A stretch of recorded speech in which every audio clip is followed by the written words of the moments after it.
जय श्री राम। जय हनुमान जी। प्रिय बंधुगण, आज मैं जो वीडियो लेके आया हूँ आप जनता जनार्दन की फरमाइश के ऊपर आधारित है।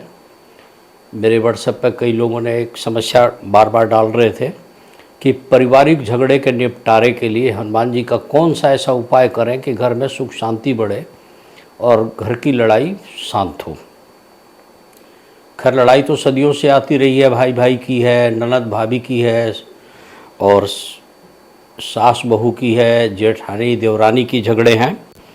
कई बार माता पिता के साथ संतान का भी झगड़ा है, भाई भाइयों का तो जगत जाहिर है। कई बार बहन बहनों में भी झगड़ा शुरू हो गई है। कई जगह आजकल तो बहन भाई का भी झगड़ा, प्रॉपर्टी के विवाद, इस तरह की कई चीज़ें आ रही हैं। तो इन सब को मैंने काफ़ी मनन किया, मतलब इस पर विचार किया। विचार करने के बाद मैंने क्या देखा कि कुछ ऐसे रास्ते हैं जिसको अगर हम लोग ठीक से पालन करें तो आपसी कलेश, विकार, झगड़ा, मनमुटाव, मतभेद दूर हो सकते हैं। और उसमें सबसे ज़्यादा मेरे को कारक ग्रह कारक देवता जो समझ में आते हैं वो हनुमान जी हैं। तो दोस्तों, मैं आपको बता दूं कि सबसे पहले तो आपको भी पता है कि जिस घर में ज़्यादा क्लेश होती है या झगड़ा होता है, लड़ाई झगड़ा होती है, वहाँ लक्ष्मी रूठ जाती है, वहाँ बरकत तो होती नहीं है, किसी तरह के प्रोग्रेस उन्नति की बात तो होती नहीं है। अब देखिए, आपसी झगड़ा कई कारणों से हो सकती है। संपत्ति की हो सकती है, पैसे की, इनकम के ऊपर भी हो सकती है, अधिक काम करने, काम करने के ऊपर भी हो सकती है, या एक पक्ष को ये लगे कि माता पिता पक्षपात कर रहे हैं या हमारे साथ ये भेदभावपूर्ण रवैया करते हैं, तो ये भी कोई कारण हो सकता है। या आपस में कई बार चोरी वोरी भी समान हो जाती हैं, तो एक दूसरे पर संदेह करना, या जो भी कारण रहो, इस तरह की भी कई बातें देखा जाता है।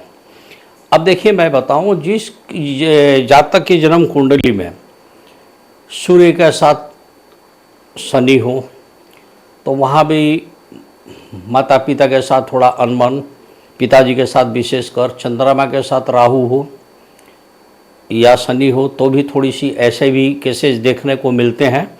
कई लोग मातृदोष, शशि विमर्दन, आदित्य विमर्दन, राहु वगैरह होता है, तो इस तरह के केसेस जाते हैं।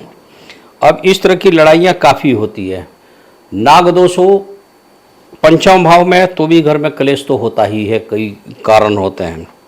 अब ऐसी स्थिति में मैं बताऊं कि सास बहू का झगड़ा कैसे निपटे, देवरानी जेठानी का झगड़ा कैसे निपटे, भाई भाइयों का झगड़ा, भाई बहनों का झगड़ा, बहन बहनों का झगड़ा, माता पिता के साथ संतान का झगड़ा, इस तरह की जो झगड़े हैं, इसको अगर कोई दूर कर सकता है तो इस कलयुग में सिर्फ हनुमान जी कर सकते हैं। और हनुमान जी का कौन सा हम लोग उपाय करें? अब हनुमान जी को खुश करने के लिए पहले तो घर का वास्तु भी ठीक करना पड़ता है, और भी जो कारक ग्रह है उसे भी हम शांत करते हैं। अब मैं आपको एक एक करके बता रहा हूँ। सबसे पहले तो घर में देखिए, गंगा जल और गौमूत्र का छिड़काव टाइम टू टाइम होना चाहिए, ताकि घर से ये सब क्लेश दूर हो, निगेटिव ऊर्जा हट जाए। नियम से घर में सरस्वती चालीसा का पाठ हो, ताकि राहु केतु भी शांत रहें और दिग्भ्रमित योग न बने या राहु के कारण भ्रामक स्थिति न बने। इसके अलावा गायत्री मंत्र के जाप करने से क्या देखा जाता है कि घर में शांति आती है। जिस घर में हनुमान चालीसा का पाठ किया जाता है तो हरहु कलेश विकार, ये आपको पता ही है, तो कलेश हनुमान जी कम करते हैं। सुंदरकांड का पाठ, रामायण का पाठ, इस तरह की पाठ जो अगर हम करते हैं तो क्या देखेंगे कि उसमें भी काफ़ी कुछ रिलीफ मिलती है। घर में अगर कपूर को घी में लपेट के जलाया जाए तो भी निगेटिव ऊर्जा, इस तरह की क्लेश वाली, घर से बाहर जाती है। घर में हमेशा पोछा लगाएं तो उसमें नमक जरूर डाल दें, ताकि घर से इस तरह की क्लेश न रहे। राम, लक्ष्मण, भरत, शत्रुघ्न, यानी कि राम परिवार का चित्र भी घर में लगाना बड़ा शुभ रहता है। इस तरह की करना चाहिए ताकि घर में किसी तरह का क्लेश न रहे। ध्यान रखिएगा, घर का छत, जिस घर में आप रह रहे हैं उसका छत बिल्कुल साफ हो। ये ना हो कि वहाँ ईंट पत्थर इकट्ठा कर रखे हैं, लोहे का सामान, अननेसेसरी कबाड़ कचड़ा ये सब रखा हुआ है, लकड़ी न हो, कोयला वहाँ न हो और पत्थर वगैरह इकट्ठा न हो, इस बात का भी ध्यान रखना है। अब दूसरा उपाय है, ये वास्तु के साथ भी हम वैदिक उपाय भी साथ साथ बताए जा रहे हैं। शनिवार के दिन पीपल का पत्ता लेकर उस पर झगड़ालू सदस्य का नाम लिखकर 21 बार ओम हनुमंते नमः मंत्र का जाप करें तथा उस पत्ते को घर के किसी कोने में छुपा कर रख दें। अगर छिपा कर रख देते हैं तथा पूरे दिन हनुमान जी का स्मरण मन से करते रहें तो भी गृह क्लेश में शांति आती है। कई बार क्या होता है कि पति पत्नी के भी बहुत ज़्यादा लड़ाई होती है, पति पत्नी में भी नहीं बनती है। इवन आजकल तो बुढ़े बुढ़िया भी लड़ते नज़र आ रहे हैं।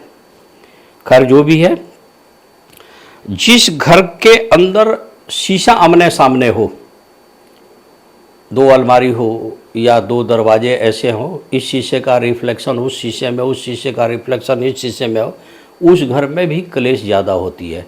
तो ऐसी स्थिति में एक को ढक देना चाहिए, एक हटा लेना चाहिए। जिस आदमी के चतुर्थ भाव में दोष हो या चंद्रमा निर्मल हो, उस घर में क्लेश ज़्यादा हो जाते हैं।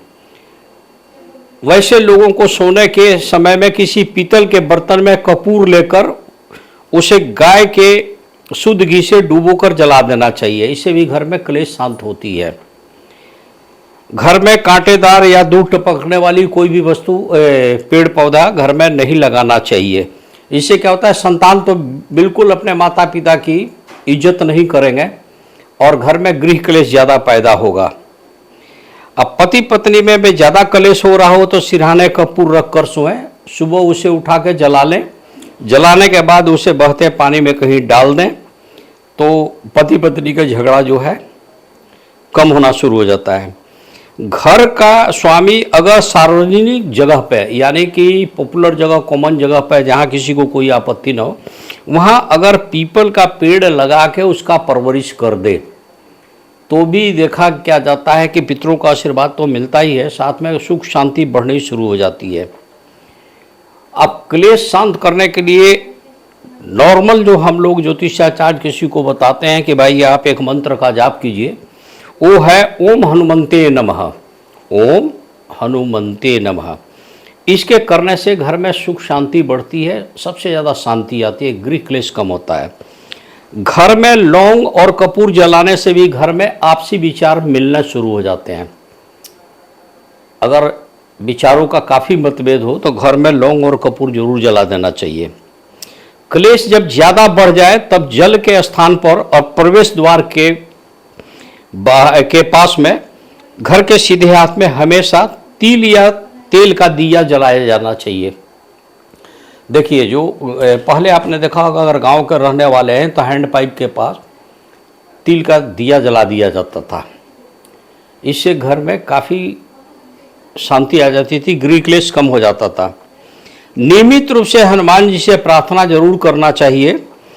बल बुद्धि विद्या देहि मेहु हरहु कलेश विकार।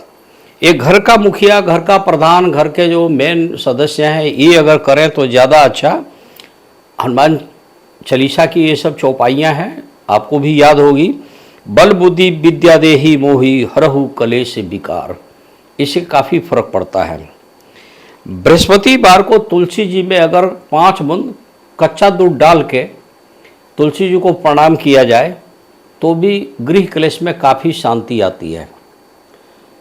अंत में मैं यही आपको कहूँगा कि हनुमान चालीसा घर में जरूर पढ़ना चाहिए, सुंदरकांड का पाठ करना चाहिए, घर के बड़े बुजुर्ग को रामायण का पाठ करना चाहिए। इससे घर में शांति आती है, मन मुटाव दूर होते हैं, सुख शांति होती है। और राम परिवार का पूरा तस्वीर, फोटो घर में लगा के उसका पूजन होना चाहिए। मैंने अपने सूझबूझ विवेक से घर की शांति के लिए जो उपाय बताए हैं, आशा है कि आप लोगों को ज़रूर पसंद आएगी। फिर भी आप लोग अपना मंतव्य, मीन्स ओपिनियन, विचार जरूर हमें देंगे। और इस वीडियो के अंत में आप मेरे साथ ही प्रेम से बोलिए जय श्री राम, जय हनुमान जी। और मेरा आशीर्वाद है कि हनुमान जी और प्रभु श्री राम की कृपा आप पर सदा बनी रहे। जय श्री राम।